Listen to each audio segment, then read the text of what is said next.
Bon dia a tothom i sigueu benvingudes i benvinguts en aquesta primera sesión de conversas del degà del Col·legi d'Economistes. Gracias por vuestra presencia en este nuevo ciclo de actividades de conversaciones del decano del colegio, y en este ciclo se estructura uno de los ejes programáticos de la actual Junta de Gobierno del Colegio de Economistas, en torno a aquellas estrategias mediante las que pretende convertirse en un activo relevante en la gobernanza del cambio en los ámbitos de la economía y la empresa, las administraciones públicas y la ciudadanía, generando confianza y haciendo que el conocimiento económico sea comprensible para el conjunto de la sociedad. En esta primera sesión nos acompaña el excelentísimo señor José Luis Escrivá Belmonte, quien desde el 13 de enero de 2020 es el ministro de Inclusión, Seguridad Social y Migraciones del Gobierno de España. Sobre la labor del ministerio lo comentará nuestro decano, pero me gustaría centrarme más en el ámbito de la persona. José Luis Escrivá inició su trayectoria profesional en el Banco de España, donde desempeñó diferentes puestos en el servicio de estudios y posteriormente participó activamente en el proceso de integración monetaria como asesor del Instituto Monetario Europeo, pieza fundamental en el camino del establecimiento del Banco Central Europeo. Con la creación de la Unión Monetaria fue nombrado jefe de la División de Política Monetaria del Banco Central Europeo en Frankfurt, cargo que ostentó entre 1999 y 2004. Desde 2004 a 2012 trabajó en el grupo BBVA como economista jefe y director del Servicio de Estudios y a partir del 2010 como Managing Director del área de Finanzas Públicas. Entre 2012 y 2014 fue director para las Américas del Banco Internacional de Pagos de Basilea y asimismo fue el primer presidente de la Autoridad Independiente de Responsabilidad Fiscal, la AIREF, desde marzo de 2014 hasta su nombramiento como ministro. Y además, entre 2015 y 2019, presidió la red de instituciones fiscales independientes de la Unión Europea. Según me cuentan, cuando se estaba planteando escribir un libro, fue llamado por el presidente del gobierno para asumir la cartera de Seguridad Social. Como ministro, lideró el proyecto del ingreso mínimo vital, la prestación económica garantizada del Gobierno de España para aquellas personas vulnerables que carezcan de recursos económicos. José Luis Escrivá, colega de profesión nuestro, es licenciado en Ciencias Económicas por la Universidad Complutense de Madrid, con premio extraordinario de licenciatura, y cuenta con estudios de posgrado en Análisis Económico por la propia Universidad Complutense y en Econometría en el Banco de España. A lo largo de su carrera ha publicado numerosos artículos y trabajos de investigación, principalmente en asuntos financieros y monetarios. Quizá el más reciente fue publicado en la revista Información Comercial Española en el año 2009, siendo presidente de la AIREF, sobre el legado fiscal de las crisis, reformar las políticas públicas para reducir la deuda y la desigualdad. Y uno de los más antiguos, la desestacionalización de los agregados monetarios, publicado en 1988 en el Boletín Estadístico del Banco de España. Según hemos podido conocer, el titular de Seguridad Social ha roto moldes en la administración, creando espacios abiertos para mejorar la interacción y la productividad de su equipo. El ministro decidió convertir la sede de la calle José Abascal 39 de Madrid en un espacio abierto en el que él mismo no dispone de despacho propio. Sus compañeros del Consejo de Ministros alaban su pragmatismo, sentido común y, como podremos observar, su capacidad pedagógica. Sin más, de todas maneras, lo importante es el diálogo entre el ministro y el decano, pero déjenme simplemente recordarles la estructura de este acto. A continuación, tendremos la conversación entre el ministro y el decano. Posteriormente, las personas de la fila cero, a quien presentaré posteriormente, realizarán una pregunta a cada uno de ellos al ministro y posteriormente abriremos el turno de preguntas tanto en la sala como aquellos oyentes que nos están viendo desde streaming. En este punto, recordar que todos disponen de una hoja para poder trasladar su pregunta al ministro, que será recogido a la finalización de la conversación entre el ministro y el decano, aproximadamente sobre las 12 horas y 40 minutos. Les pedimos brevedad y concisión en la medida de lo posible en las preguntas. Para el público que nos sigue online, disponen de un espacio de preguntas y respuestas donde poder trasladar las preguntas y agradeceremos también brevedad y concisión en ellas. El cierre de la sesión está planificado sobre las 13:30 y sin más dilación paso la palabra al decano del Colegio de Economistas, el señor Carles Puig de Travi. Carlos. Muchas gracias, Jaume. Excelentísimo señor ministro, bon dia a tothom. Es un placer estar amb el ministre. Ministro, agradecerte tu participación. Hoy tenemos dos primicias. Es la primera vez que viene un ministro del Estado a este edificio, con lo cual es un activo que tendrás, ministro, y la segunda es que iniciamos una ronda de este acto que tiene un formato que no conversaré únicamente yo con el ministro, sino que habrán unas preguntas y una interacción, ¿no? Y también tú estrenas este formato nuevo que tenemos, y vamos estrenando bien. Este formato va a tener un éxito fabuloso con el ministro, ¿no? Ministro, yo te quería decir y sobre todo sumarme a los múltiples agradecimientos que desde el Consejo General y desde los colegios de economistas de España te hemos hecho reiteradamente, porque siempre has respondido a nuestras llamadas. Pero no solo ahora, sino cuando eras presidente de la IREP, como tú sabes muy bien, hemos coincidido en Granada, en Zaragoza, en Madrid, Valentí, con el ministro y las veces que ha ido al Consejo. Entonces es una persona afín porque es de nuestra profesión, es un colega, permíteme que te llame con esta familiaridad, un colega nuestro y además que es un referente, que lo que hace pues ser un embajador de lo que somos los economistas, teniendo personas como tú, pues ensalza y prestigia la profesión de los economistas, ¿no? Yo quiero, además, voy a decir unas palabras que dijiste en una asistencia que tuviste en el Colegio de Murcia, y que decías que cuando vas a uno de nuestros colegios, pues es un evento para ti que dentro de tu agenda, que tienes muchos eventos, pues es gratificante. Es gratificante porque estás con compañeros de tu profesión y estás en colegios de tu profesión y esto lo transmite y lo dice, ¿no?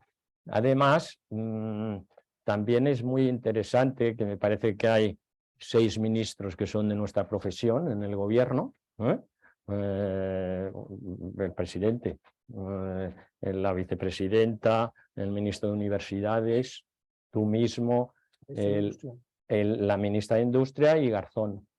Eso es. Creo que hay 6, o sea que tenemos un porcentaje alto, casi del 20%.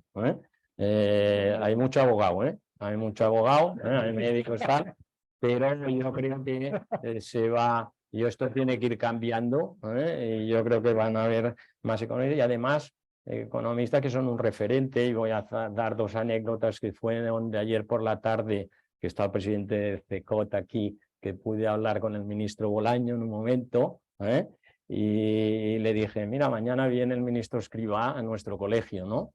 Y respuesta, es la persona que más de economía sabe que yo he conocido. Y luego hablé con Salvador Illa, y también se lo dije, y me dice, vamos, os va a dar una charla clarificadora, vais a entender todo lo que dice y que tiene un conocimiento y bastante propio, con ideas propias de lo que es la economía, o sea que es un ministro respetado dentro del gobierno de España, ¿no? Aquí, ministro, pues tienes una representación amplia de los economistas catalanes, está capitaneada por nuestro presidente de consejo, que ha sido decano también de este colegio. Hay varios decanos más y vendrá algún otro dentro de poco, y luego tenemos gente del ramo académico, nuestra vicedecana, vicerrectora Lawoki, en breve rectora de la Universidad Oberta de Cataluña, hay miembros de la Junta y economistas, como tú sabes muy bien, porque tú también lo eres, que somos multidisciplinares, muy transversales, y aquí tenemos académicos, gente de instituciones públicas, economistas de empresas, economistas profesionales.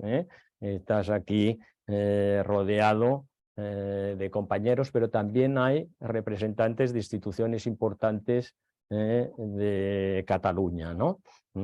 Patronales y otras instituciones, tanto públicas o privadas, que han querido venir aquí a escucharte.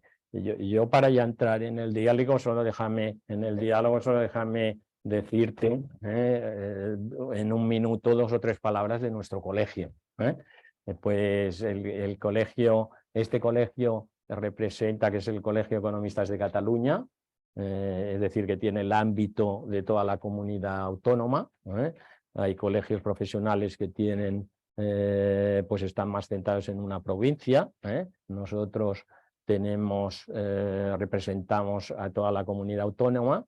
Esta es la sede central, pero tenemos 3 sedes en las capitales de provincia, que por orden alfabético, porque las 3 son importantes, por orden alfabético es Gerona, Lleida y Tarragona, ¿no? Que nos están escuchando sus presidentes, y esto nos permite pues tener la capilaridad en toda Cataluña y poder transmitir todas nuestras actividades y ayudar a todo el territorio. Pues sin más, vamos, si te parece, ministro, empezamos a ver ahora a hablar un poco, ¿no? Yo empezaría por tu paso por la IDEF, ¿no? Hemos seleccionado 3 noticias de tu último periodo, pero que no es que es un poco para introducir la pregunta, ¿no? En el 2019 decías que en el marco del Observatorio de Deuda de la IDEF se destacaba que la deuda pública se había estabilizado en niveles máximos a pesar del fuerte crecimiento nominal de la economía en los últimos años. También decías en una conferencia en el Instituto Valenciano de Investigaciones Económicas, defendías la necesidad de reforzar la evaluación de políticas públicas en España. Y también decías en una conferencia en la cátedra de la Caixa de Economía y Sociedad, comentabas que veías margen para mejorar la calidad institucional en España, ¿no? Yo creo que existe un consenso con respecto a la IREP, que en su corta vida, a veces en nuestros países las cosas se retrasan, ¿no? Yo creo que la primera agencia independiente, que fue en los Países Bajos desde el año casi de cuando empezamos los economistas las facultades en 1947, y pues la primera agencia en España se retrasó 70 años. Es una cosa, pero bueno, puedes estrenarla tú, que esto es lo como presidente, ¿no? Entonces, yo creo que hay consenso del buen trabajo que hace la agencia. ¿Crees que este organismo debería ganar aún más protagonismo, ministro? Sí, yo creo que lo está ganando, y lo está ganando con este gobierno, porque primero, cuando empezamos con los spending reviews, cuando yo era presidente de la IREF, eran análisis ad hoc que nos solicitaba el gobierno para evaluar políticas públicas, intentar ganar eficiencia en las políticas públicas y por tanto discriminar qué iniciativas, qué políticas realmente están teniendo resultados en línea con los objetivos esperados y cuáles no. Yo creo que hay un déficit, sigue habiendo en España, de evaluación de políticas públicas, y por lo tanto es muy importante que ese déficit se corrija en parte con la evaluación de instancias independientes. ¿Qué es lo que ha ocurrido desde que yo dejé de ser presidente? Pues que se ha instaurado con una modificación en el Estatuto Orgánico de la IREF, tramitada en el Consejo de Ministros, el que ya la evaluación de políticas públicas ya no es algo que el AIREF hace ad hoc a peticiones de administraciones públicas, sino que es algo que queda instalado como una parte central de la organización, y de hecho se ha modificado el comité de dirección de la AIREF y hay una división. La AIREF está organizada en divisiones, hay una división nueva, completamente nueva, de evaluación de políticas públicas. Por lo tanto, el reforzamiento institucional se ha hecho ya, y en el componente 29 del Plan de Recuperación y Resiliencia, que tiene que ver con estas cosas, pues hay un compromiso adicional en esa dirección. Nosotros, además, la AIREF puede recibir también encargos para involucrarse más, lo dice su ley orgánica, cuando una ley le otorgue un papel. Por ejemplo, en el ingreso mínimo vital, que os habéis referido antes, lo que establece es que los resultados del ingreso mínimo vital tienen que ser evaluados cada cierto tiempo por la AIREF, ¿no? Y hay otras normas en el ámbito de pensiones. También vamos a introducir disposiciones para que la AIREF evalúe la sostenibilidad de pensiones cada cierto tiempo. ¿Y por qué? Es decir, ¿por qué es importante que haya instituciones independientes? La holandesa, además, ya que estamos de economistas, fue creada y su primer presidente fue un premio Nobel, Jan Tinbergen. Efectivamente, el año 1949, en la idea, digamos, de hacer un análisis independiente y objetivo para la reconstrucción del país de Holanda después de la Segunda Guerra Mundial. Pero hay un caso también muy bonito, que es el de Estados Unidos, que es otra referencia, que es el Congressional Budget Office de los Estados Unidos, que fue creado en 1975 y justamente con una motivación algo distinta desde el Congreso de los Estados Unidos, porque Richard Nixon, que es conocido por otras cosas, también intentó ningunear al Congreso de los Estados Unidos y ocultarle información respecto a la expansión fiscal en la que estaba embarcado el gobierno de Estados Unidos en el momento, parte para financiar la guerra del Vietnam y otras cosas. Entonces el Congreso de los Estados Unidos reacciona de una forma contundente y crea una institución independiente para que evalúe las cuentas públicas del gobierno. Y la primera persona fue una mujer, una magnífica economista que se llama todavía vive Alex Revlin, una mujer fantástica que yo he tenido la oportunidad de conocer después y que fue durante 10 años durante 2 mandatos, 8 años, la presidenta de la Oficina Presupuestaria del Congreso de Estados Unidos, y que después fue la primera mujer vicepresidenta de la Reserva Federal de Estados Unidos.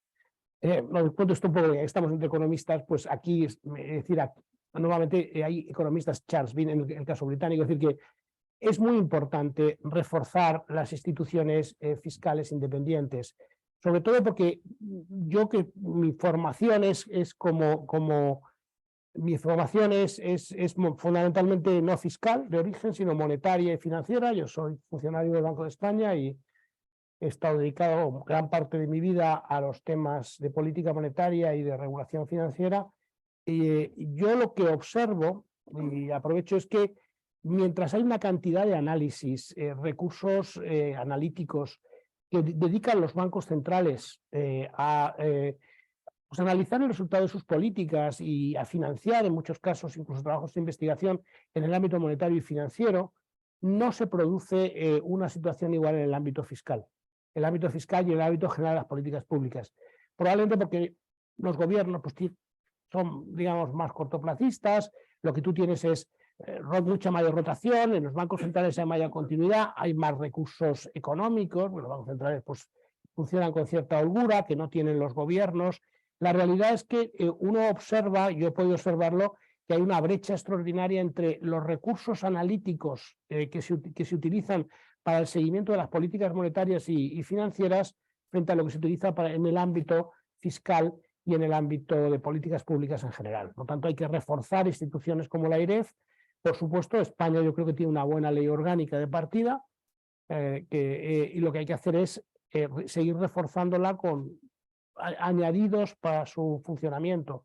Yo creo que este momento es una institución muy consolidada y sobre todo porque, y atendiendo a algunas de las preguntas que estaban ahí o de las observaciones de tal, es decir, en un mundo crecientemente cortoplacista donde no miramos más allá de lo que pasa en un mes o 2 meses, es muy importante que alguien tenga una mirada de largo plazo. Y por tanto la sostenibilidad, la deuda, la sostenibilidad de las cuentas públicas al final tiene que ver fundamentalmente con que uno tenga una deuda pública a largo plazo que sea sostenible a niveles razonables. Todo esto de los déficits públicos, todo esto de las reglas de gasto son instrumentos. Del mismo modo que en un mundo de un banco central lo que importa es la estabilidad de precios a medio plazo. Un banco central no puede controlar la inflación a corto plazo, como lo estamos viendo ahora, pero lo que tiene que tener es ancladas las expectativas a medio y largo plazo y que la inflación sea razonablemente estable en horizontes de este tipo. Exactamente igual en el ámbito fiscal, al final todo lo que tiene que ver con sostenibilidad se reduce a que tengamos un nivel de deuda pública que podamos realmente sostener. Y eso es lo más importante.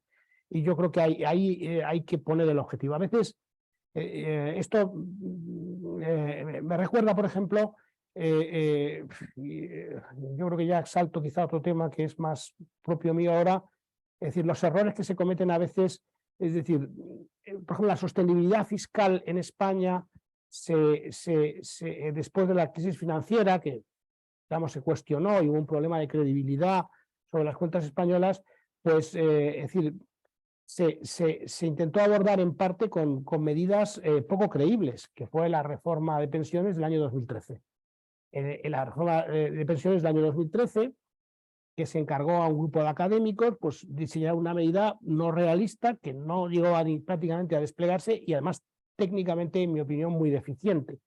La realidad es que esa reforma, básicamente quien la impulsó, lo que pretendía era digamos, dar la impresión a corto plazo de que estamos haciendo algo muy contundente. Mire usted, estoy aquí haciendo muy contundente. Fíjese usted, soy capaz de recortar las pensiones un 30% a medio plazo. Eso no era realista por ningún lado. Dejó de aplicarse incluso en los primeros años de ejecución y eso generó un problema de credibilidad que nos está afectando a todos. Por lo tanto, las medidas tienen que ser medidas sostenibles en el tiempo. Fue una ley que se aprobó sin consenso, sin consultar con los agentes sociales, sin acuerdo en el Pacto de Toledo, la reforma del 2013, y claro, las reformas que se obtienen por motivaciones más cortoplacistas y de imagen a corto plazo, no terminan siendo sostenibles en el tiempo. Y si no es sostenible en el tiempo, no tienen efectos a largo plazo sobre la sostenibilidad agregada de las cuentas públicas. Por eso es tan importante que tengas ese horizonte de medio y largo plazo y por eso es tan importante, yo creo, que las reformas tengan los máximos consensos. Y un ejemplo de una reforma sin consenso es la del 2013. Se aprobó sin pasarla por el Pacto de Toledo, que es una institución que tenemos que, digamos que yo creo que preservar todos, porque hay pocas instancias en las cuales a nivel parlamentario haya algo que hemos decidido dejarlo fuera de la lucha partidista, como son las pensiones en el ámbito del Pacto de Toledo, y por lo tanto es muy importante que lo que se acuerde allí se cumpla. He aprovechado para... Sí, lo he visto. Pero me parecía que ligaba bien con él. Ya hemos entrado en calor, ¿eh? No. No, con respecto a la IREF, nada más decir que había una manifestación que dijo Laura Manguís, dijo que los políticos y los gobiernos saben que somos el polimalo de las cuentas. Es decir, que tiene el sentido de que son... ¿Cómo te sientes ahora que estás en el otro lado? ¿Te sientes controlado por el polimalo? Yo creo que es muy importante que exista rendición de cuentas. Entonces, y rendición de cuentas, por eso metemos en las leyes, todas las que salen de mi factoría, por así decirlo, incorporan cláusulas de que la IREF tiene que evaluarnos sistemáticamente. Pero lo importante es que te evalúen instancias independientes, objetivas, rigurosas, porque lo que estamos acostumbrados aquí, sinceramente, a veces es a un ruido evaluatorio sorprendente, ¿no? Por ejemplo, voy a aprovechar un poco. Yo me he reunido anteayer, con este grupo de europarlamentarios de una comisión del Parlamento Europeo que son políticos, es decir, que son políticos con sus legítimo todo lo que nos plantean, con sus agendas políticas y que han venido aquí. Y entonces en España los hemos presentado como los hombres de negro. sea, los hombres de negro es Laura Fanguís, que es Sí. mi colega, era mi colega Ujú. en la institución Sí. fiscal independiente holandesa. Pero estos no son los hombres de negro. Es decir, los hombres de negro no son los europarlamentarios. Los europarlamentarios han venido con agendas legítimas, pero que no son las agendas absolutamente asépticas y tecnocráticas que tiene que tener una institución independiente. Entonces, yo les dije, por cierto, a los europarlamentarios, mire, yo sí he sido realmente hombre de negro, ¿no? Yo sí. Es decir, por tanto, sé lo que es ser hombre de negro perfectamente. Y lo que pasa es que cuando eres cuando estás en la piel, digamos, de una institución independiente, tienes que reforzar algunos elementos. Pues voy a aprovechar a hacer esta reflexión que me parece muy importante. No hay nada peor que una institución independiente que, por lo tanto, no tiene legitimidad democrática, porque es simplemente el resultado de que desde el ámbito democrático se ha decidido que determinada función la va a hacer alguien como un banco central. La política monetaria se ha decidido que por razones que nos llevaría un poco de tiempo explicar, pero son perfectamente entendibles, es mejor que no la ejecute los ministerios de economía de los países, sino que lo haga precisamente por esa orientación de largo plazo y tentaciones que puedan tener en un momento determinado en el ámbito político, es mejor que lo haga una institución independiente. Pero cuando uno está en una institución independiente, tiene que ser consciente que su legitimidad es limitada. Tu legitimidad es limitada. Tú, al final, no eres alguien elegido por nadie. Simplemente cumples una función que los elegidos te han dicho que tú tienes que cumplir. Y en ese momento tienes que reforzar al máximo los elementos de rendición de cuentas, de transparencia, mucho más incluso que a otros ámbitos. Porque tú realmente, es decir, ¿a quién rindes cuentas? ¿Me entiendes? Tienes que rendir cuentas en última instancia, en parte al Parlamento, pero por canales muy difusos, y sobre todo ante la opinión pública y tu legitimidad. Por eso yo creo que el esfuerzo que han hecho los bancos centrales por transparencia es muy grande. Yo viví una época en los bancos centrales y los bancos centrales no publicaban las actas del Consejo, por ejemplo. Y fue una presión grande para que lo hicieran. Y la tendencia un poco a no dejarse vigilar también existe en los organismos. ¿Quién vigila? El vigilante, ¿no? Es decir, esto es muy importante. Por eso me parece que yo me siento vigilado, pero yo también creo que podemos decir, ahora que yo estoy en el otro lado de la mesa, que tenemos que pedir a todas las instituciones independientes que refuercen al máximo sus mecanismos de transparencia y sus mecanismos de rendición de cuentas. Sí, y eso no siempre ocurre como debe ser. Yo, en mi modesto ejercicio como presidente de la AIREF, intentamos desde el primer momento que la AIREF fuera modélico en términos de rendición de cuentas y de transparencia. Sí, sí, bueno, de hecho es uno de los objetivos de la AIREF, la transparencia. Y lo estoy seguro y lo certificamos no diría peor, pero es muy peligroso cuando tú tienes una institución que es independiente y por lo tanto no tiene el control democrático que tenemos los gobiernos, por ejemplo, por parte del Parlamento, y que no, digamos, se esfuerza por ser transparente y por tener la máxima rendición de cuentas. Muy bien.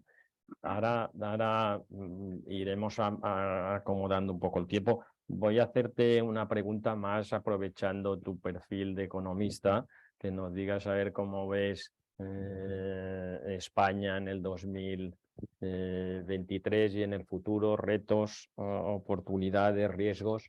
¿Cómo ves? Esta es una pregunta trampa, porque ya decía Churchill que los políticos tienen la obligación de decir lo que pasará mañana, el mes que viene, el año que viene y luego venir a decir por qué no ha pasado. Entonces, te hacemos esta pregunta para ver si el año que viene lo que nos dices ha pasado o no ha pasado y te invitaremos otra vez. Bien, no quiero escaparme de la pregunta, pero yo creo que en situaciones de altísima incertidumbre, y desde luego el 2022 lo ha sido y el 2023 lo sigue siendo, por no decir la pandemia, los economistas y en general el análisis económico tiene que basarse mucho más que habitualmente en la evaluación continua de la información que nos van llegando. lo que llamamos en inglés los incoming information versus projections.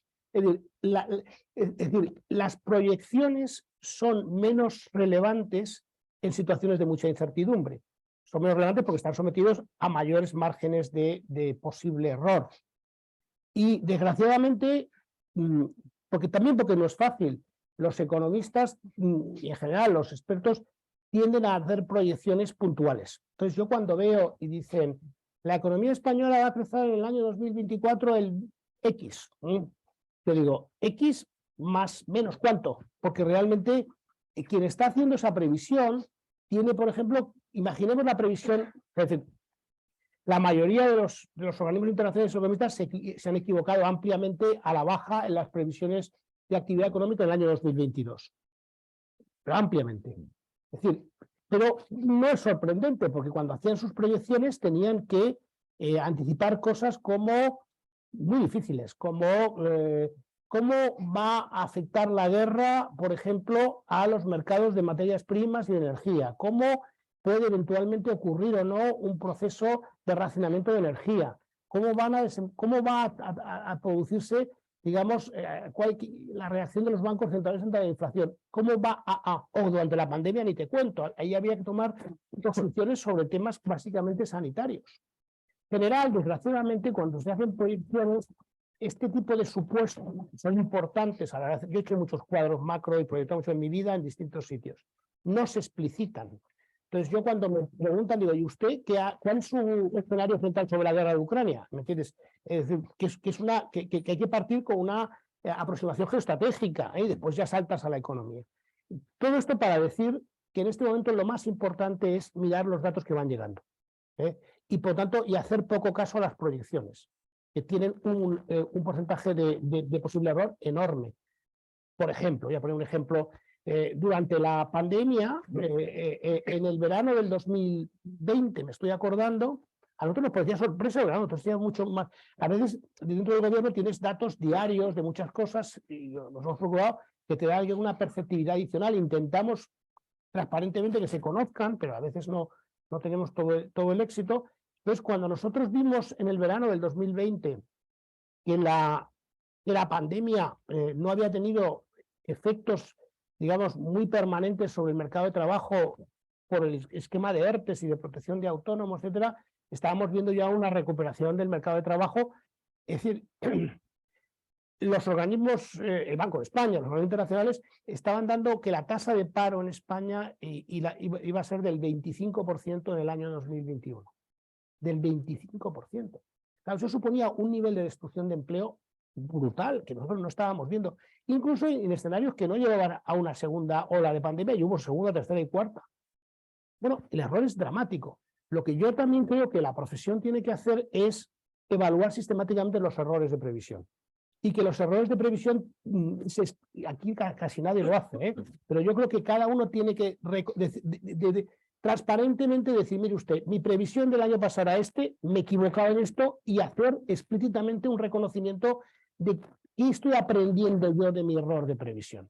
Bueno, ¿qué deberíamos aprender de los errores de previsión que se han producido ante la pandemia, donde la economía española iba a colapsar, el mercado de trabajo y una destrucción de empleo, y ahora en el año 22 os acordamos aquellas referencias de que íbamos a tener una recesión, técnica o no, pero eso no ha ocurrido. Ni está ocurriendo. Entonces, yo creo que esa es la reflexión más importante. La reflexión más importante es que pensemos en qué causas hay detrás de que todas estas previsiones tan negativas, tanto en los años de pandemia como ahora de guerra, no se están materializando. ¿Y qué elementos pueden estar detrás de eso? Me parece que esa es una forma distinta de contestar a la pregunta que yo creo que nos tiene a ayudar más a entender qué puede pasar en el 23. Si las causas son estructurales y subyacentes. Y yo creo que lo son. Cosas que yo creo que no se están factorizando suficientemente en las proyecciones macroeconómicas. En primer lugar,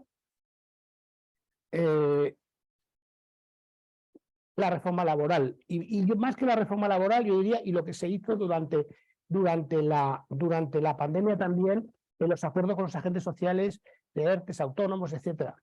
Yo creo que la protección del tejido productivo, de las rentas que se hizo, ha sido enorme.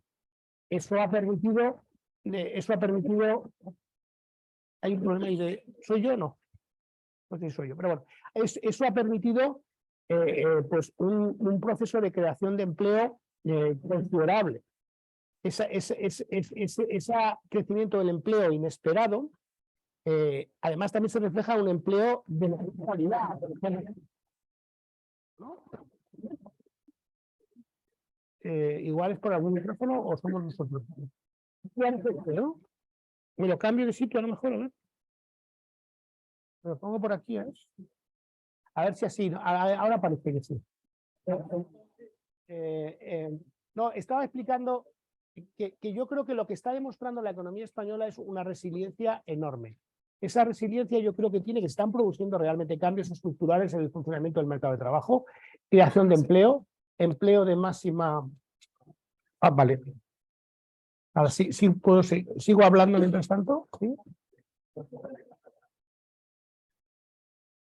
Voy a ponerlo ahí y lo pongo al otro lado. A ver si hay una mejora. Vale. Y esto me lo llevo, ¿vale? Vale. Este te lo llevas mucho.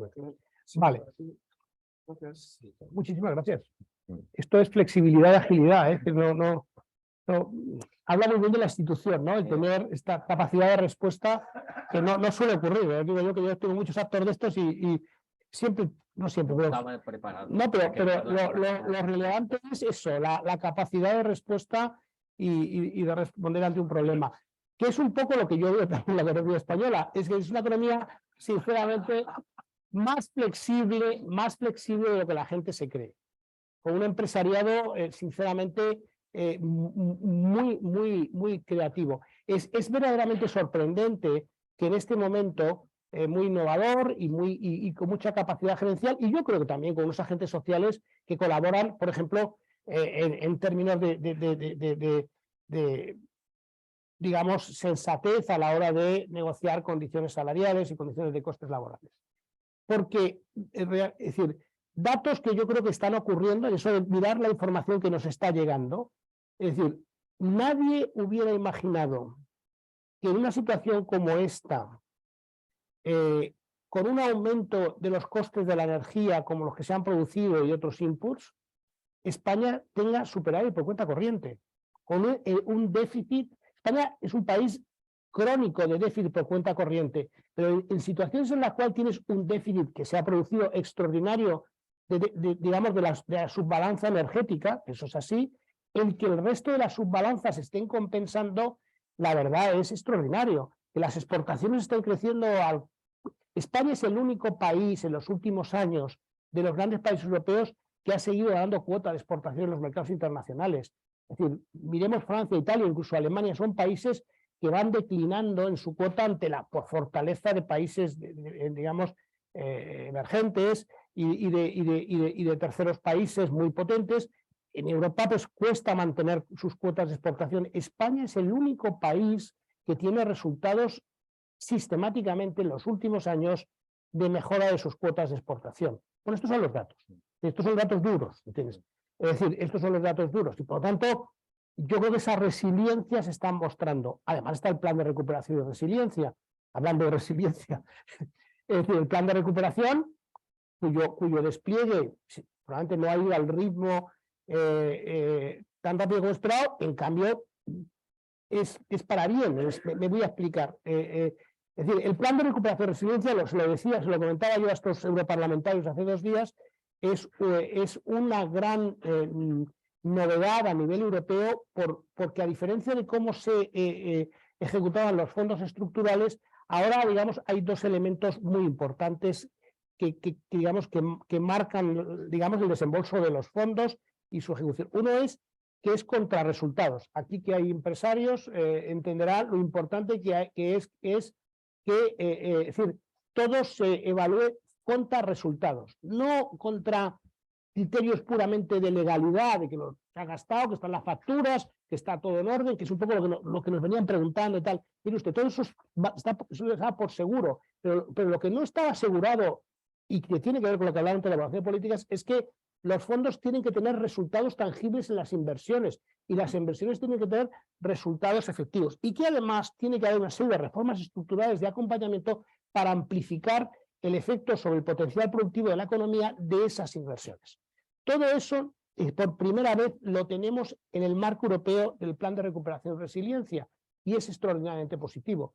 El plan en sí mismo supone una respuesta europea extraordinariamente positiva a una situación tan compleja como es la pandemia, es decir, con una estrategia, digamos, es decir, la crisis financiera anterior es un ejemplo de lo contrario, es lo que los economistas llamamos un coordination failure. Es decir, en la gestión de la crisis financiera por parte de Europa, y eso está ya muy estudiado, es un coordination failure. Y en cambio, la respuesta a esta pandemia, a esta situación tan crítica, por el plan de recuperación, es un coordination success. Es decir, claramente es justamente lo contrario. Y por lo tanto tenemos que preservar esto, porque además a España como país, es decir, una de las cosas que más le interesa es que la unión económica y la Unión Europea funcione bien. Cuanto mejor funcione, mejor nos va a ir. Y esto es muy importante. Y por eso nos está yendo bien. Y yo creo que nos va a seguir yendo bien en el 2023 en términos relativos. Yo lo único que puedo decir, ya con esto termino, me estoy enrollando mucho, es decir, es que en el arranque del 2023 el mercado de trabajo sigue comportándose muy bien. Y para mí eso es un indicador de buenas expectativas. No tiene mucho sentido, ¿verdad? Por eso yo nunca pensé que las cosas iban a ir mal, porque yo veía el funcionamiento del mercado de trabajo y cuando las empresas realmente siguen contratando, es decir, desde el principio de la pandemia se han creado en España 1 millón más de empleos, 1 millón más de empleos. En Cataluña debemos estar hablando de 160, 170.000 empleos más. Es un crecimiento de más del 5%. Somos el país de Europa que más ha creado empleo respecto a niveles prepandemia. Y la verdad es que no se crea sistemáticamente empleo privado básicamente, porque después hay una narrativa por ahí que dice que es público. Hubo un crecimiento de empleo público, sobre todo en el sector sanitario en el 2020. Pero el empleo que se está creando ahora en España crecientemente es un empleo de bastante calidad. Se está creando empleo en sectores tecnológicos, informáticos, científicos, consultoría. Ahí es donde se está creciendo. Y por eso, por otro lado, cuando vamos a la cuenta corriente, lo que nos encontramos es un boom del saldo del sector servicios, no turístico. En el sector turístico simplemente estamos llegando a los niveles prepandemia, no más. Pero todo este millón de empleos, hay una parte, la parte sanitaria, se está creando en sectores muy potentes.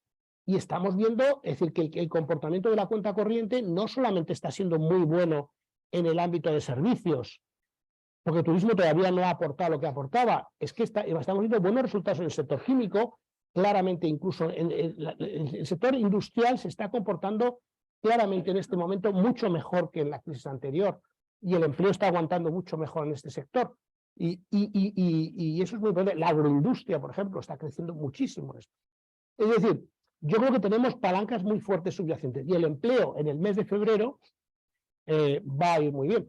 Yo creo que ya anticipamos, ahora estamos con una forma novedosa de dar información cada 15 días, no hemos llegado como en Estados Unidos, son semanales, pero la primera quincena ha sido muy buena, se han creado aproximadamente 65.000 empleos evaluados en 2 quincenas contra 2 quincenas, como si fuera un mes corrido, y los datos que vamos a dar yo creo que a final de mes, por lo que yo voy viendo día a día, va a ser muy bueno. Luego, el arranque del 2023, en esa idea de mirar la incoming information, está siendo buena. Muy bien, gracias, ministro. Yo creo que vamos bien, tenemos un buen coordination success, porque yo pensaba hacer 4 preguntas, pero me has contestado como 10. Quiere decir que vamos, porque si no, no tendremos tiempo. Yo creo que pasemos a las preguntas de la fila 0, porque el objetivo es hablar un poco de pensiones, ¿no? Sí, Porque ya hemos repasado un poco a dónde iremos y entonces vamos, si te parece, Jaume. Gracias, decano. Muchas gracias, ministro. Les hablaba al principio de su pragmatismo y sentido común, pero lo que ha quedado claro es esa capacidad pedagógica que ha demostrado una vez más el ministro Escrivá. Permítame que presente rápidamente a los miembros de la fila 0, que a continuación empezarán haciendo una pregunta a cada uno de ellos. En primer lugar, el excelentísimo señor Valentí Pich Rosell, presidente del Consejo General de Economistas. Ministro, muchas gracias, que somos muy oyentes aquí. Nos dicen que hay que hacer una pregunta y le hacemos la pregunta. A ver, ministro, usted ha dicho que, o has dicho, colega, que lo de cada día se nos come, ¿no? Lo de cada día se nos come, ¿no? La información de cada día se nos come, ¿no? Ya tenemos un año de la reforma laboral. Yo creo que ahí podemos empezar a ver si se ha producido un cambio estructural, ¿no, ministro? Sí, yo creo que sí. Es decir, yo creo que sí. Es verdad que las evaluaciones estrictamente rigurosas con microdatos se harán con el tiempo y tardará un tiempo. Para que os hagáis una idea, los resultados de una reforma laboral muy conocida, que es la reforma laboral que se llama, por el ministro que la hizo en Alemania, Hartz I, Zwei, drei, vier, 4 reformas seguidas en la reforma alemana en los primeros años de la década de los 2000, han podido evaluarse ahora con efectos plenos, digamos, con rigor académico. Por lo tanto, lo que voy a decir, tendrá que ser, digamos, refrendado cuando se analicen realmente los microdatos con cuidado.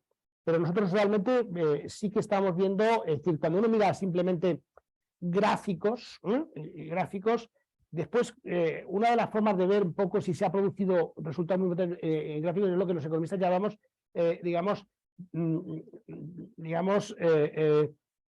rupturas muy claras de discontinuidad. Lo hacemos con instrumentos como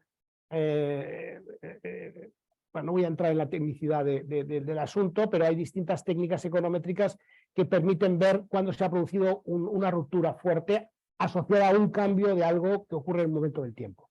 Yo, por lo que voy viendo gráficamente y analíticamente, creo que esto, cuando se podrá evaluar ya econométricamente con suficiente muestra, va a ser indiscutible. Yo no he visto nunca en mi vida algo que dé resultados tan evidentes gráficamente. Y eso lo vemos en varios ámbitos de la reforma laboral. El primero es en la reducción de los contratos temporales. ¿Por qué es tan importante en España cambiar la dinámica en el ámbito de la temporalidad? Porque nosotros hemos tenido un modelo de funcionamiento del mercado de trabajo que basaba el ajuste en el despido. En el despido basado, y cuando vemos la amplificación del ciclo laboral frente al ciclo económico en España y otros países, realmente somos una singularidad. Fundamentalmente porque bueno, se instaló culturalmente y normativamente con algunos instrumentos que mediante grandes bolsas de contratos temporales te podías ajustar ante cualquier eventualidad. La crisis de la pandemia demostró con la introducción de elementos más propios centroeuropeos, como son los ERTE o la prestación extraordinaria de autónomos, que hay otra forma de ajustarse. Y que esa forma de ajustarse, que llamamos de flexibilidad interna frente a la flexibilidad externa, termina, digamos, dando muchos mejores resultados de medio plazo. Y eso es así porque cuando tú tienes contratos tan a corto plazo, ni los incentivos del empleador ni del empleado están por la formación, por la capital humano, por tener relaciones de medio plazo con la empresa que al final terminen generando, digamos, una expansión del capital humano que tan importante es para tan grandes empresas. Esto yo creo que es uno de los principales resultados que estamos viendo. La reducción de la temporalidad, más allá de la discusión de los fijos discontinuos, que realmente es una parte pequeña del cambio que se ha producido de contratos temporales a contratos fijos, a contratos indefinidos, la mayoría son contratos indefinidos permanentes. Y eso está siendo consistente con una fortísima creación de empleo que está sorprendiendo claramente a las previsiones de los analistas sistemáticamente. Por lo tanto, cuando se evalúe, yo creo que se va a demostrar que esta forma de funcionar el mercado de trabajo no destruye empleo agregadamente, sino lo crea porque además reduce mismatches, desajustes entre oferta y demanda del mercado de trabajo. Eso acompañado de los nuevos contratos de formación y de aprendizaje y sobre todo yo creo que la pandemia ha ayudado, digamos, en el diálogo social a romper algunos males entendidos o dificultades. Y es que yo creo que es muy importante que el dinero público hasta ahora se dedicaba fundamentalmente a las políticas activas de empleo, dedicaba a los que estaban ya parados. Ahora lo que estamos dedicando dinero público con los ERTEs claramente, pero también con otras modalidades contractuales, es ayudar a la formación dentro de las empresas o a que las empresas utilicen los periodos en los que hay dificultades para training de los trabajadores y para mantener tejido productivo. Yo creo que este cambio de utilizar dinero público para que las empresas lo utilicen directamente es un cambio que se ha entendido dentro del diálogo social y que se está mostrando claramente durante la pandemia en la reforma laboral. Luego, la reforma laboral tiene estos resultados están siendo ya muy tangibles, fuerte creación de empleo, reducción extraordinariamente intensa de la temporalidad, mayor duración media de los contratos claramente, son precisamente, y eso sobre todo con un efecto muy claro de género y también sobre todo en los jóvenes, que es donde más se está reduciendo la temporalidad. El Banco de España acaba de hacer un estudio donde, con microdatos que pone de manifiesto que esa reducción de la temporalidad como la que se ha producido en el año 2022 puede tener un efecto sobre la mayor propensión al consumo de determinados trabajadores que han pasado de contrato indefinido de contrato temporal indefinido muy significativo y que debe estar ayudando en este momento al sostenimiento del consumo. Una situación cíclica difícil. Gracias. Recuerden que si hay alguna pregunta por escrito en la sala, la pueden entregar a nuestros compañeros que la recogerán. En segundo lugar, doy la palabra a la señora Elisabet Baculler, vocal de la Junta de Gobierno del Colegio de Economistas y de la Comisión de Emprendeduría y Creación de Empresa. Elisabet. Gracias. Muy buenos días, ministro. Mi pregunta es en relación a la reforma de los autónomos, en el sentido de que es uno de estos hitos de estos últimos 2 años y se plantea con 2 periodos transitorios, el primero de 3 años y alargar hasta los 9. Esta reforma evidentemente tiene un impacto muy importante en el colectivo autónomo, pero también en nuestro colectivo profesional, en el ejercicio de nuestra actividad. Entonces, dado que aquí hay una característica muy novedosa, que es la gran vinculación que supone esta nueva normativa con la administración tributaria, con Hacienda, y todavía hay un desarrollo importante pendiente de la norma y el asentamiento también de todo el funcionamiento, la pregunta va dirigida en el sentido de decir, ¿qué mecanismos se prevén para que desde el colectivo se puedan realizar consultas casuísticas que den seguridad jurídica a las actuaciones que realicemos y si además dentro de este periodo de transitorio se incluye algún periodo de gracia? De gracia, es decir, yo creo que lo que vamos a hacer es flexibles, desde luego a la hora de que habrá que introducir resoluciones interpretativas y, o sea, yo creo que en la parte que tiene que ver con la seguridad social, sinceramente, yo creo que la seguridad social digamos, ejecuta en el ámbito de los autónomos, pero también en el ámbito, por ejemplo, de los aplazamientos. Estoy pensando otro ámbito donde hay margen para tal. Yo que he analizado los datos de aplazamientos y cómo la seguridad social digamos, gestiona los aplazamientos de las cuotas a la seguridad social en este momento, yo creo que lo hacen con bastante sentido común y flexibilidad. Yo creo que el sentido común se va a imperar claramente. Yo creo que nos hemos dado estos 3 años precisamente porque hay que dar tiempo a que la agencia tributaria se ponga, digamos, a la altura nuestra en el ámbito de la modificaciones que puedan producirse en el ámbito de los autónomos. Yo creo que estos 3 años justamente son 3 años donde las cosas van a ocurrir de forma muy lenta, muy progresiva, justamente para darnos estos 3 años para ir evaluando. El cruce de bases de datos, el cruce de información entre la agencia y nosotros es muy importante, la seguridad social, y tenemos que ir viendo cómo va funcionando. Son 3 años verdaderamente pilotos en sí mismos. Y por lo tanto yo creo que las 2 instituciones vamos a funcionar entendiendo que estos son 3 años pilotos a todos los efectos y como hemos hecho en otros ámbitos, si hay que ir las políticas no son firmes absolutamente. Estoy pensando en el ingreso mínimo vital, que era una cosa que tuvimos que hacer muy rápida, la hemos modificado ya 4 veces. A mí me critican por haber modificado inseguridad jurídica. Digo, mire, cada una de las modificaciones que hemos hecho del ingreso mínimo vital ha sido respondiendo a problemas que se han identificado y a peticiones que se han hecho y han mejorado claramente la norma.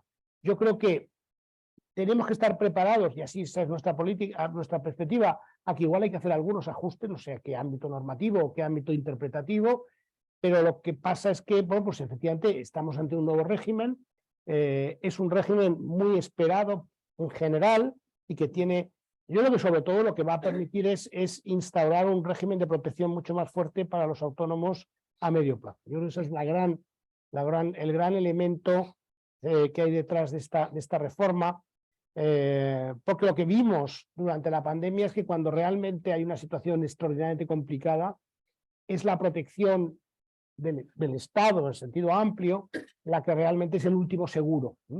Y por tanto, para eso, pues hay que digamos, estar, digamos, en línea con, digamos, lo que es, digamos, el cumplimiento de las obligaciones fiscales o las obligaciones de reporting.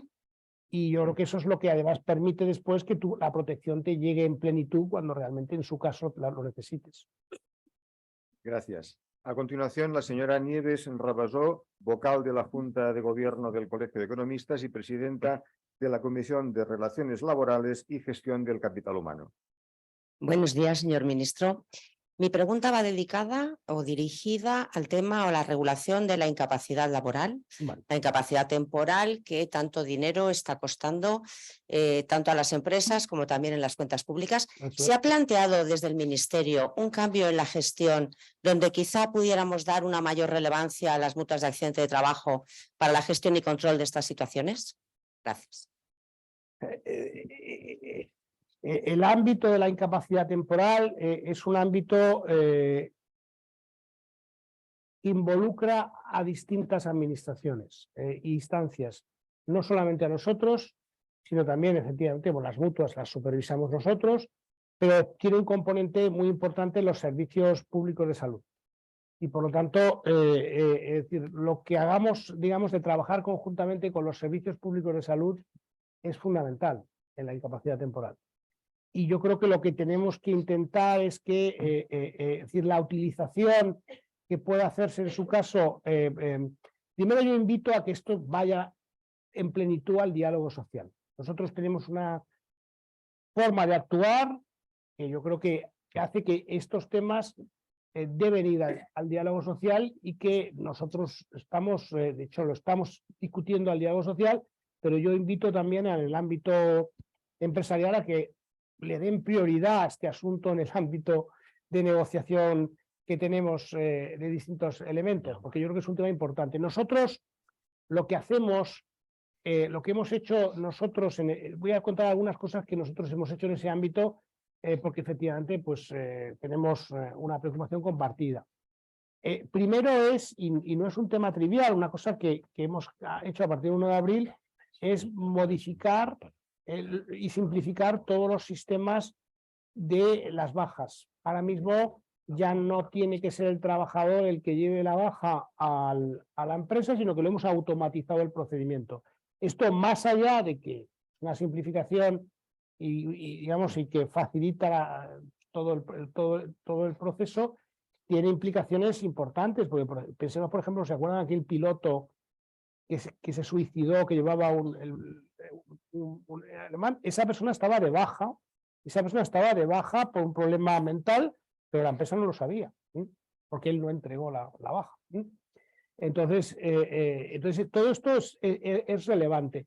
Nosotros nos gastamos del orden, y acabamos de cambiar 300 millones de euros, la Seguridad Social, más de 300 millones de euros, en convenios con cada una de las 17 comunidades autónomas para que los sistemas públicos de salud colaboren con nosotros, con la Seguridad Social, en temas de incapacidad temporal. Por ejemplo, pues abriendo claramente a los médicos de la Seguridad Social todos los expedientes, digamos, todas las expedientes sanitarios de cada una de las personas. Esto requiere una coordinación entre los sistemas de salud autonómicos y determinadas instancias de la seguridad social y de las mutuas. Aquí la coordinación nosotros la estamos empujando a través de los incentivos. A través de los incentivos son estos convenios donde nosotros incentivamos a las comunidades autónomas para que mejoren sus prácticas y sus comportamientos en determinadas direcciones. Hemos modificado los convenios, les hemos dado más condicionalidad, es decir, condicional quiere decir que esos dineros son a cambio de resultados más tangibles que quizá antes no eran tan evidentes. Ese es el camino que nosotros tenemos en este momento de conseguir, pero yo creo que es un tema importante y es un tema importante en España y a nivel internacional, no es una singularidad nuestra, y cuando hablo con mis colegas hay dinámicas similares en todos los sitios y por lo tanto tenemos que trabajar, sí, tenemos que trabajar, y yo creo que la clave es, digamos, que los sistemas sanitarios autonómicos y en general, pues sean más abiertos a que en determinados ámbitos de la incapacidad temporal pues se puedan utilizar recursos alternativos a los suyos. Sí. Gracias. A continuación, Sofía Rodríguez Rico, Chief Economist y subdirectora general de Banc de Sabadell y vocal de la Junta de Gobierno del Colegio. Muchas gracias, bienvenido a esta casa. Mi pregunta es más genérica que todas estas, pero la idea es que nos compartas todo lo que puedas, en qué medida las reformas que se están planteando realmente devolverán la sostenibilidad al sistema y sobre todo en un entorno de inflaciones que puedan ser persistentemente elevadas. ¿Al sistema de pensiones o al sistema, Sistema de pensiones? Bueno, yo creo que, es decir, como he intentado explicar antes, el punto de partida era una sostenibilidad basada en el IRP y el factor de sostenibilidad, nunca mejor dicho, que no tenía ni credibilidad ni los elementos técnicos suficientes como para que sea algo que perviviera en el tiempo. Por lo tanto, digamos, no partimos de una situación donde el sistema fuera sostenible, porque realmente no lo era sostenible previamente. Por lo tanto, esa premisa que a veces yo he visto en algunas preguntas, dar por hecho una reforma que era de 2013, que nunca se llegó a implementar y que además tenía carencias técnicas, muy grandes. Eso lo digo yo, no lo digo ahora, lo digo cuando era presidente de la AIREF, y es que en la ley de pensiones del año 2013, la AIREF era el que tenía que evaluar cómo se aplicaba el IRP y el factor de sostenibilidad. Y por lo tanto, no lo sabemos muy bien dónde están los problemas. Por ejemplo, bueno, no voy a entrar en temas técnicos. Entonces, esa premisa primero no es, no creo que tengamos que partir de esa premisa, que a veces es una premisa que escucha uno por ahí. Sobre todo, yo entiendo que esto es humano, ¿no? La reforma del 2013 la hicieron un conjunto de académicos porque en ese momento se optó y decidieron hacer una reforma súper novedosa. En ninguna parte del mundo existe una cosa como el IRP, y a veces cuando uno piensa, dice, oye, si esto no existe en ningún país del mundo, a lo mejor es por algo, ¿no? Entonces, es decir, y el factor de sostenibilidad, pues también tiene algunas deficiencias. Es enormemente lesivo para los jóvenes, es un factor que lo que hace es que recorta la pensión de entrada crecientemente en el tiempo, y por lo tanto, teniendo en cuenta que el problema de sostenibilidad de las cuentas públicas españolas fundamentalmente es un problema de sostenibilidad persistente, pero concentrado en la década de los 30 y en la década de los 40.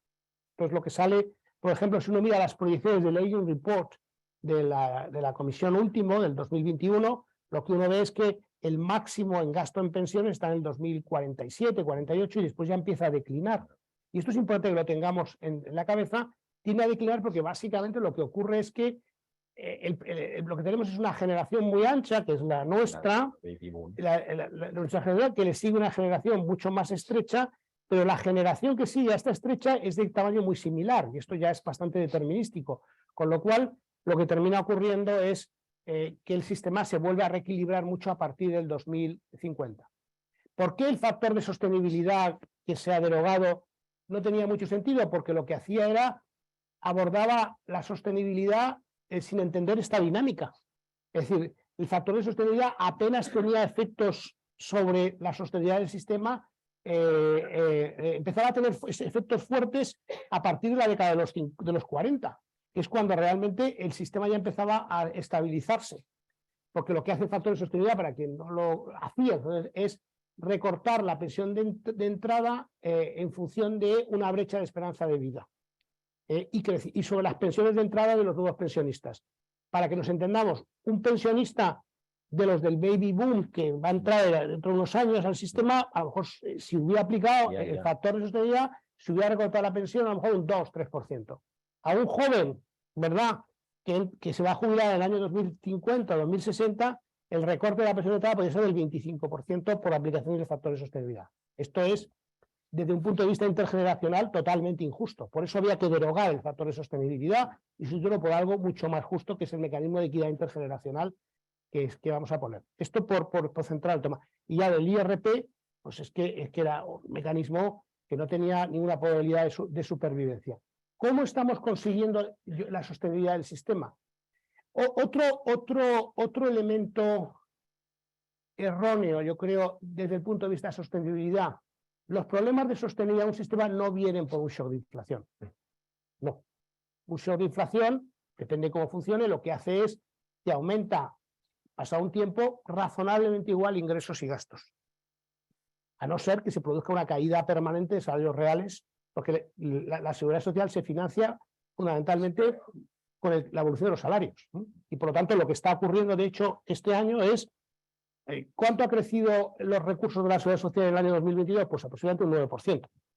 Es decir, ese 9% es parte del crecimiento del empleo, crecimiento de los salarios que han sido más bajos en el 22 y los serán más altos en el 23 y se va a ir equilibrando, y después la calidad del empleo también ha hecho que el mix suba y toda la economía sumergida. Pero normalmente en análisis de sostenibilidad los problemas no están en la inflación. Y los sistemas, digamos, de pensión están normalmente indiciados en todos los países de Europa, menos uno que era España, pero que nunca se aplicó, que era con el IRP. Esa era la singularidad nuestra. Los sistemas de pensión están más o menos indiciados o bien con inflación o bien con salarios. Cuando están inflacionados con salarios, normalmente a medio plazo terminas teniendo incluso más pensión, porque los salarios crecen algo más de lo que crece a medio plazo los precios, como resultado de cómo se reparte entre las rentas salariales y las rentas el excedente bruto de explotación, digamos, los beneficios empresariales, las ganancias de productividad que se producen. Por lo tanto, no hay un problema de sostenibilidad asociado a la inflación. El problema de sostenibilidad puede venir como resultado de un problema fundamentalmente demográfico y de envejecimiento de la población, pero sobre todo de esta generación tan alta de baby boomers. Por lo tanto, las medidas de sostenibilidad tienen que estar orientadas claramente a abordar ese problema de la década de los 30 y de los 40, cosa que no hacía la reforma del 2013. Estaba mal diseñada y mal concebida. Nosotros, digamos, de alguna forma estamos resolviendo el problema de sostenibilidad, digamos, que tiene que ver con la esperanza de vida, que es un problema manejable, más lento, de medio plazo, con algo que es apalancarnos en la reforma del 2011. Así como la reforma del 2013 es una reforma fue una reforma bastante desquiciada, la del 11 es una buena reforma, que yo creo que no se ha defendido suficientemente, probablemente porque se hizo al final de un gobierno que ni la defendió, pero se hizo con acuerdo de los agentes sociales, que ni la defendió, ni después del gobierno que llegó tampoco la defendió adecuadamente. Pero la reforma del 2011 es una reforma paramétricamente muy bien diseñada, que es la que ha ido llevando el periodo de cómputo de la pensión de 15 a 25 años, progresivamente ha terminado este año, y que va moviendo la edad legal de jubilación hasta los 67 años y que terminará en el 2027. Realmente, con una edad de jubilación de 67 años, como está establecido en la ley desde el año 2011, realmente el sistema se refuerza mucho desde el punto de vista de la sostenibilidad, y lo estamos viendo, y lo que hemos hecho simplemente nosotros en la reforma que hicimos hace un año, para reforzar, digamos, apalancándonos en la reforma del 11, hicimos dos cosas. Una es el esquema de desincentivos a la jubilación anticipada, modificarlo, porque no era suficientemente desincentivador para, sobre todo, determinados tipos de pensiones para la jubilación anticipada, y estamos viendo resultados ya. y también estamos viendo resultados. España era un país que tenía un esquema no muy bien diseñado de incentivos a la jubilación demorada. España sigue siéndolo, estamos intentando corregir, el país donde la tasa de participación entre los 55 y los 70 años es la más baja. Por lo tanto, apalancándonos en esos elementos, digamos, reforzamos la sostenibilidad del sistema básicamente en lo que es más de claramente largo plazo, ¿no? Que tiene que ver con la evolución de la esperanza de vida. ¿Qué hacemos para lo que es estrictamente la década de los 30 y la década de los 40? Básicamente, generar ahorros ahora para que cuando llegue la década de los 30 y de los 40 los tengamos en el fondo de reserva de la seguridad. Y eso lo hacemos con un mecanismo que es el mecanismo de equidad intergeneracional, que lo que hace es una sobrecotización, una cotización adicional del 0,6 que se está aplicando desde este momento y que se irá acumulando para tener esos ingresos cuando llegue. Ese es el elemento central. Otro elemento que también hemos incorporado, que tiene esa visión, digamos, de abordar el problema de sostenibilidad en la década de los 30 y la década de los 40, es el destope de la pensión máxima y el destope de la base máxima de forma consistente. España tiene una pensión máxima relativamente baja, son 40.000 euros es la pensión máxima. De hecho, muchos países no tienen pensión mínima, pensión máxima. España las tiene topada y es un elemento de solidaridad del sistema, pero yo creo que el otro país que tiene pensión topada, me parece que es Grecia, está en 50 y tantos mil. Pues estoy dando un poco de memoria, pero por ahí va. O Luxemburgo está mucho más alto. Entonces, ¿qué es lo que hacemos? Y esto está acordado con los agentes sociales, destopar la pensión máxima y al mismo tiempo aumentan las cotizaciones sociales para la pensión máxima. Lo hacemos de una forma gradual. Pero como realmente las cotizaciones sociales llegan antes y las pensiones se pagan después en función de lo que haya sido cotizado, esto tiene la virtud de que a medio plazo es neutral, pero durante la década de los 30 y la década de los 40, que es cuando el sistema está sometido a algo mayor de tensión, lo refuerza desde el punto de vista de los ingresos.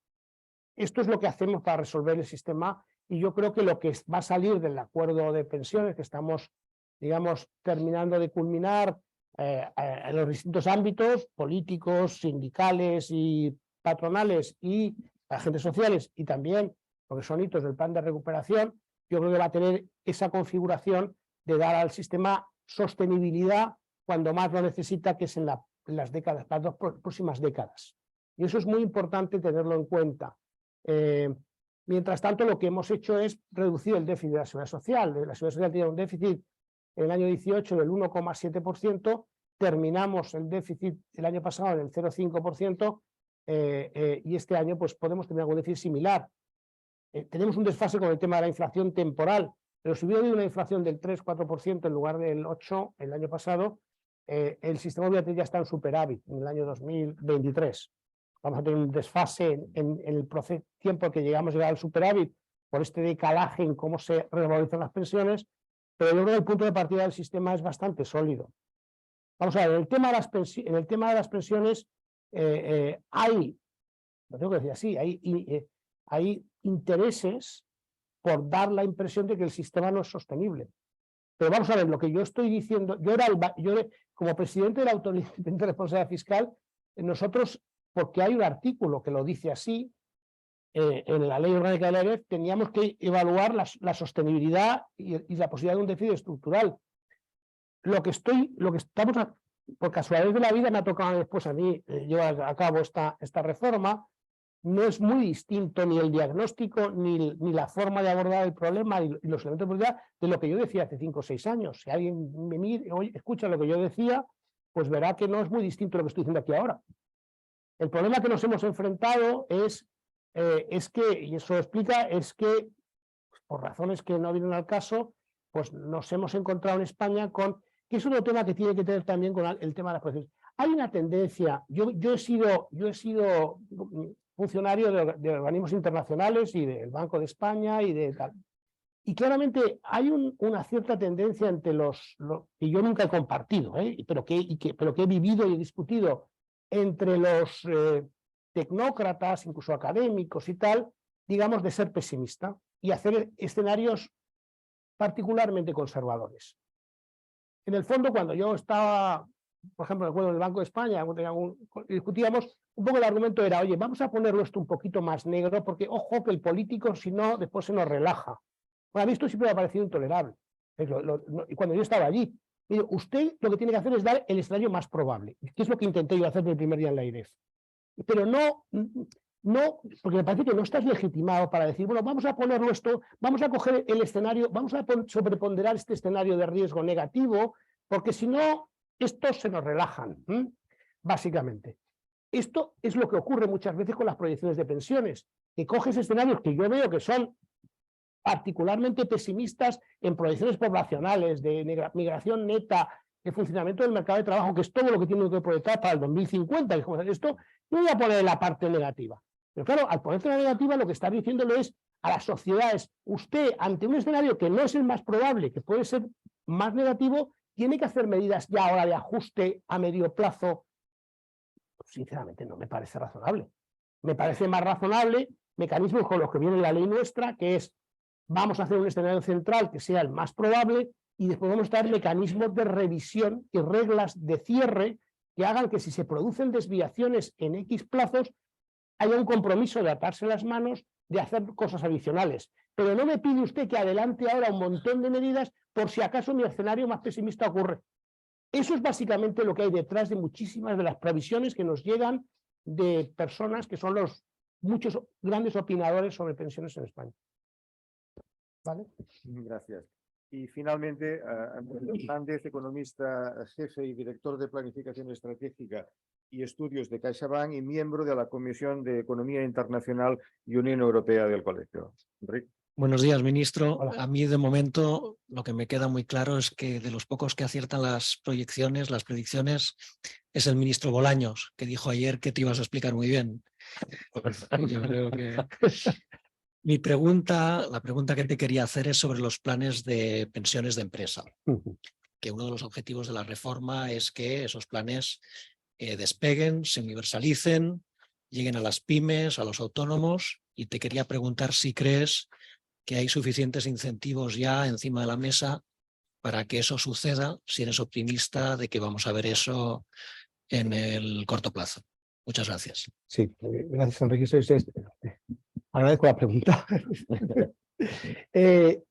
Yo creo que sí, pero de nuevo, y ahí sí me saco mi gorra de aire, es decir, y se lo he dicho varias veces, esto lo hemos estado discutiendo durante el último año con la industria y con tal.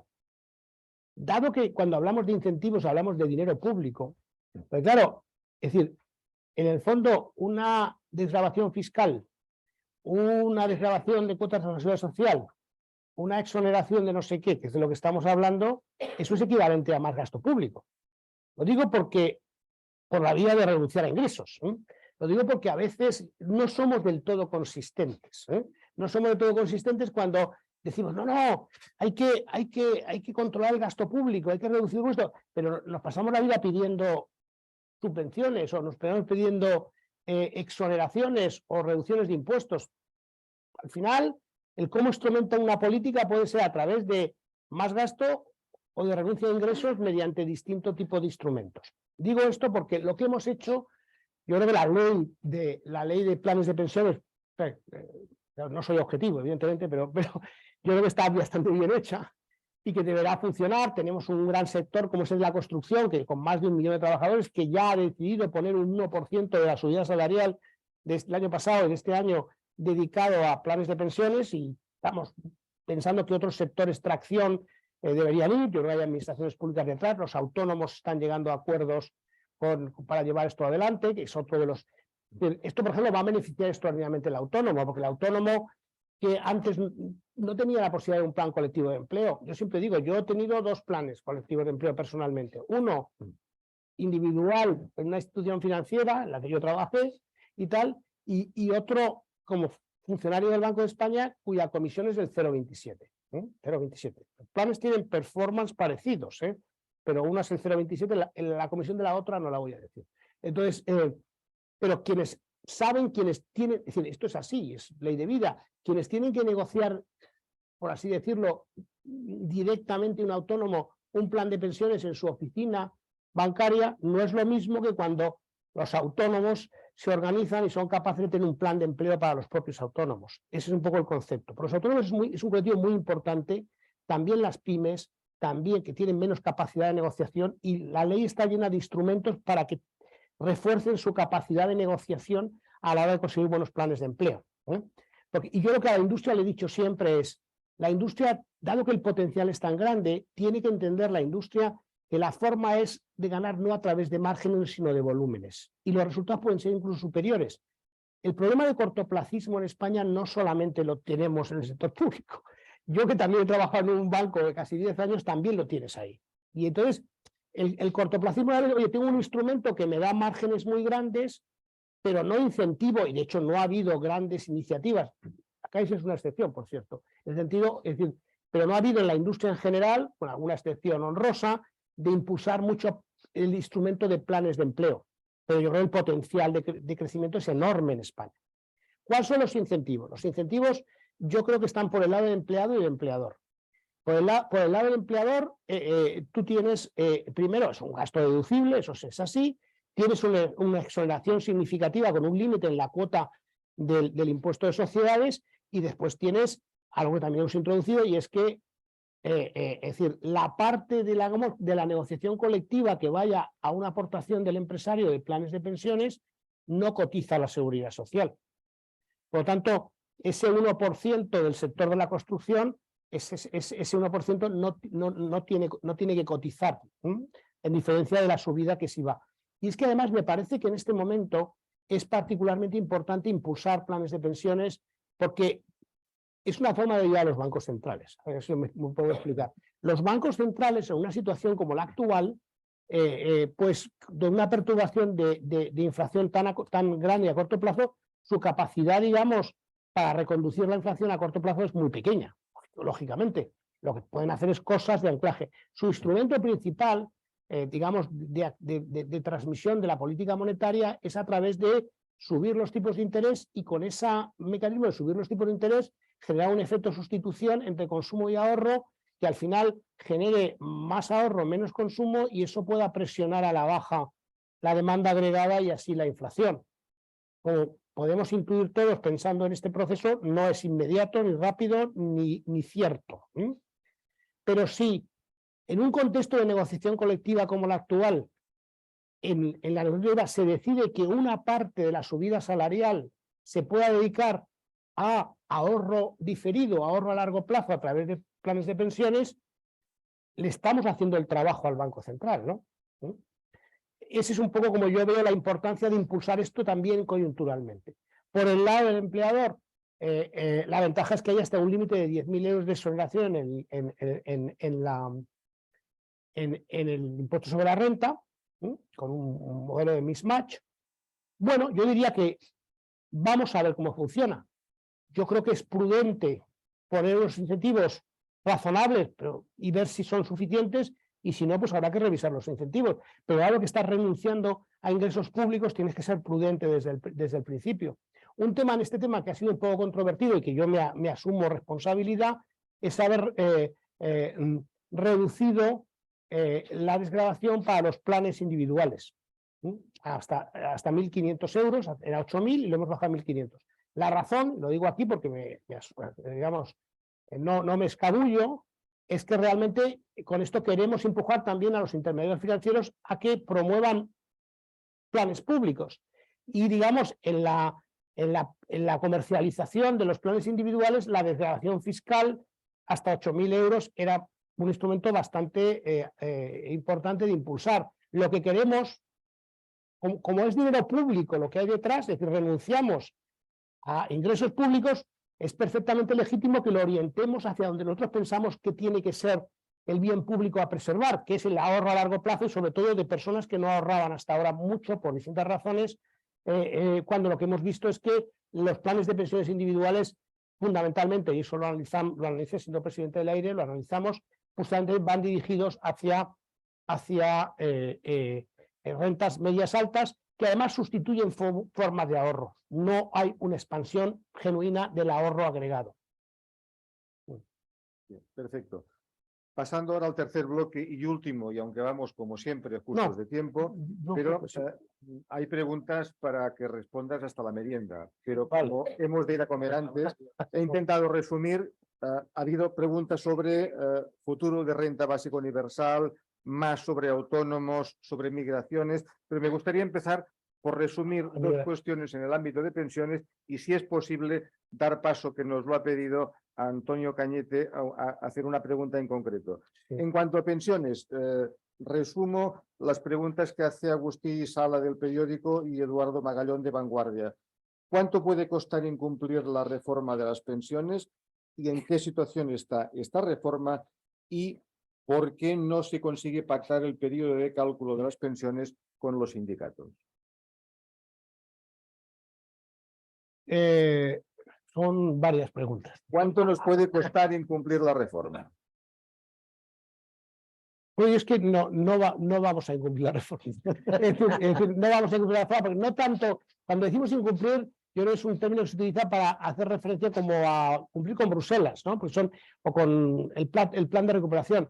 Yo creo que la reforma la tenemos que hacer fundamentalmente no por razones de que nos lo pida alguien, sino porque realmente el sistema de pensiones tiene que ser sostenible y en este momento tiene que tener un marco de sostenibilidad, de suficiencia y de equidad mayor. Nos lo ha pedido el Pacto de Toledo. El Pacto de Toledo a finales del 2020 nos hizo 19 recomendaciones, son 17 o 19 recomendaciones muy claras que las estamos cumpliendo. Es decir, estamos cumpliendo antes de nada porque el Parlamento nos lo ha pedido. Y porque además hay un consenso sobre cómo hay que hacerlo. Y entonces lo que nos ha pedido el Parlamento, y esto del periodo de cómputo es una simplificación de algo que no está en la reforma como tal. Lo que nos ha pedido el Pacto de Toledo, y eso es, y así está formulado el hito en el plan de recuperación, nos ha dicho lo siguiente: miren ustedes, sobre todo desde la reforma laboral, de la crisis financiera anterior, cada vez las carreras profesionales son menos lineales. Tenemos personas cuyos últimos años no son precisamente sus mejores profesionalmente. Hay lagunas, hay caídas de ingresos y, por lo tanto, esa linealidad que uno preveía en el periodo de cómputo definido antes ya no es tal. De hecho, nosotros hemos comprobado que hay 1 de cada 3 que se jubilan tienen estas características. Por lo tanto, el Pacto de Toledo lo que nos dijo es: por favor, rediseñen el sistema para hacerlo más equitativo y tener en cuenta estas realidades. Eso lleva aparejado operar sobre varios parámetros del sistema, sobre 3 parámetros del sistema. El primero son el tratamiento de las lagunas. Es decir, porque cuando uno no trabaja un tiempo, se da una cotización mínima. Esa cotización, lo que vamos a hacer es, sobre todo en el caso de las mujeres, porque hay un problema sobre todo de género aquí, en esas lagunas, es mejorar el tratamiento de las lagunas. El segundo tema es el periodo y el tercero es la posibilidad que no existe en la normativa actual española de excluir peores años. Lo que estamos haciendo es jugando con esos 3 parámetros para hacer algo que sea, desde el punto de vista agregado del sistema, neutral. Esto no tiene que ver con sostenibilidad, pero sí el sistema más equitativo. Nosotros estamos trabajando ya muy cerca de una solución que sea, digamos, que todo el mundo lo entienda y le convenzca, tanto en el ámbito sindical, que yo creo que lo van a entender, como en el ámbito político y además, digamos, dentro del marco del plan de recuperación. Esto va a ocurrir. Perfecto. El tiempo es máximo. Antoni, si la pregunta es corta, ministro, si nos prometes que la respuesta también, en función de tu agenda, lo voy a solucionar rápido porque casi no va a necesitar ni respuesta. Pero quiero felicitar al colegio y agradecer, como siempre, al ministro su capacidad de explicación, pero sobre todo de interlocución. Ministro, siempre dispuesto a escuchar y, en este caso, a solucionar problemas. Más que pregunta es reflexión sobre algo que ha estado diciendo el ministro de la importancia de las entidades independientes y, por tanto, su importancia y su trascendencia para hacer eficaz y eficiente el ámbito de la gestión, en este caso gubernamental y pública. Hay una oficina que se creó con la reforma de la contratación pública. La contratación pública es la más importante contratación que puede haber en el país, casi 18% del Producto Interior Bruto, y se creó con la reforma última de contratación pública la oficina Oriscom. Esta es una oficina de control, en este caso, y supervisión de la contratación pública. Y las pequeñas y medianas empresas estamos siempre siendo subcontratados por la contratación que se hacen por los contratistas principales. Hay 3.410 contratos que se han hecho de más de 5 millones en estos 4 años de la oficina, y hay la obligación de pagar por parte de los contratistas principales a los subcontratistas pequeñas y medianas empresas, y solamente se han pagado a 182 empresas en esa cadena. Tener un organismo independiente es fabuloso, no sabríamos estos datos, pero realmente a veces lo que se dice de la dictadura de las leyes, minimizada por su incumplimiento, hace que las oficinas de control sean muy importantes. Pero ¿qué debemos de hacer para que el sotogobierno, en este caso muchas veces las estructuras administrativas, no la hagan, en este caso, eficaz y eficiente? Gracias.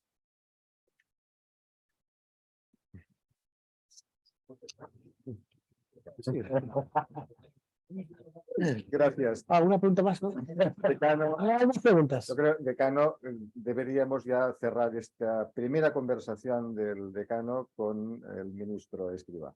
Muy bien.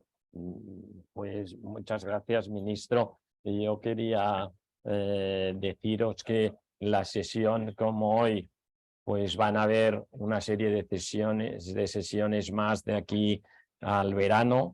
La próxima será con el presidente del Banco Sabadell, Josep Oliu, que vendrá el mes que viene. La siguiente será con una persona que había sido colaboradora tuya, Cristina Herrero, actual, que había sido directora de control presupuestario, la IREP, y que es la actual presidenta de la IREP, que vendrá también próximamente.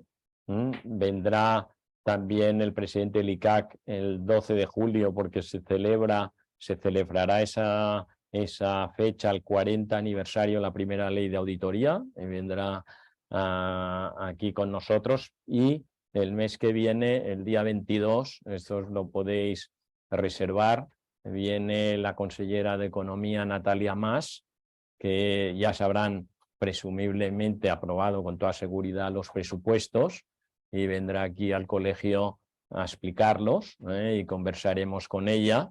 Y entonces, nada, desde el colegio seguiremos trabajando. Yo quería solo decirte, ministro, que han sido las conversaciones del ministro hoy, con lo cual te lo agradecemos enormemente. Sabíamos que nos ibas a explicar lo que te íbamos a preguntar y mucho más, y nos vamos contentos. Espero que también hayas recogido algunas reflexiones de los economistas catalanes. Muchísimas gracias y te esperamos en breve. Y gracias, Horta.